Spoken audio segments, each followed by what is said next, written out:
Kaba Angola Flanibi Fou and Fou Young African Kaboga Tanzanie, no Jigi Jarakaton, Aleni Mamilou Descendants, Kabafi sur le Bana Flanibi la Fou and Fou, Espérance pour le Tunis, Suro, Aleni Asek Mimosa, Stade Olympique Rades, Tunis Kofi, à Bana Flanibi la Fou and Fou, Ayo Dar Salam Vene, Simba de Tanzanie, Aleni National El Ali, Malendolatila Flaga Kelatuni, Alou Djeng, avec Banan Watina, à Makina Soro, Sado Kanute, ale be donna en cours du jeu mais buraballa ban kele ani fu kata national ele ali ale kanuna do bare ka fo ele ali ale de tamanyuma ke no burala match to begara fani bi so fu ani fu match retour be temps juma nata kalo kili dura ne sibiri don kalo kili woro ale konana nambore yambe 5 na aniro fe burama ta fami athlétisme sin fa bribri a baraw fono chama kunchera no meeting de 100 ni atako bi saba ani flana ale baraw kunchera kunugo sankaw fe burabe ka fo Bakouba la Kibram nous sera noué Diabouye pour la famille Isra Salve que Joro Follet, mais des d'ortan aniquilé, mais des d'argent dourou, mais des bronzes dourou.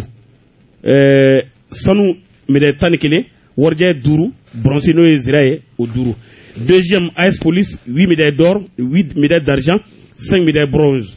Troisième au Kra du Luba Club, médailles d'or kélé, médailles d'argent flat. Ah, les 3 premiers mots, Mamboulou Salto. Ah, tiens, la salle bien.